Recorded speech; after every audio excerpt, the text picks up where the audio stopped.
तुम्ही या इंडस्ट्रीमध्ये आलात, कशासाठी आलात? काय डोक्यात आहे? पैसा कमवायचा. मेकअप इंडस्ट्रीमध्ये पैसा खूप आहे, फक्त तो कमवायचा कसा ते आलं पाहिजे, आणि तेच आज मी शिकवणार आहे. सगळं मान्य केलं, तुम्ही मेकअप छान करताय, प्रॉडक्टची क्वालिटी तुमची छान आहे, सगळं छान आहे, पण ते लोकांपर्यंत पोहोचणार कसं? कोणताही मेकअप करताय, पोस्ट करा सोशल मीडियावर, कळू देत लोकांना ही मेकअप आर्टिस्ट आहे, हा असा असा मेकअप करते, छान करते. व्हॉट्सअप वापरता सगळेजण, वापरताना फोटोज टाकून द्या ना, त्यातून लोकांना समजणार, क्लायंट्स वाढणार. मार्केटिंग मेकअप इंडस्ट्रीचा बॅकबोन आहे. आधी खूप सोपं होतं, ऑप्शन नव्हते लोकांकडे, आता भरपूर ऑप्शन्स वाढलेत. प्रत्येक महिन्याला बॅच सुरू असतात, कितीतरी लोक येतात, काही जणच टिकून राहतात, सगळेजणच नाही करू शकत.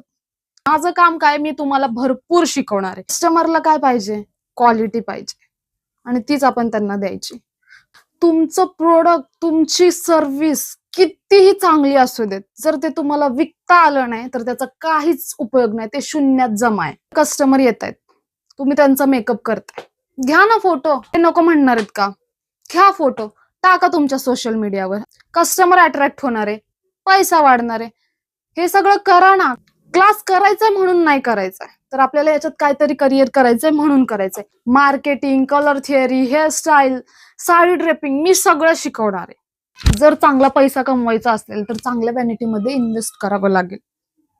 लोक 7-8 वर्ष या इंडस्ट्रीमध्ये आहेत, तेव्हा जाऊन आता कुठे त्यांचं सगळं चांगलं चालू आहे.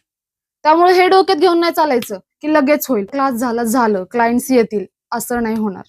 तुम्हाला क्लायंट्स कडे जावं लागेल. क्लायंट्स कसे येणार, त्यांना समजणार कसं? इथे एक मेकअप आर्टिस्ट आहे, ती मेकअप करते. कार्ड बनवा तुमचं स्वतःचं.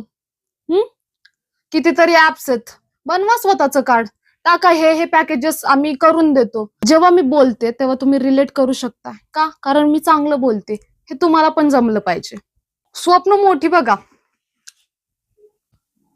लोक हसली पाहिजेत, बरोबर आहे की नाही?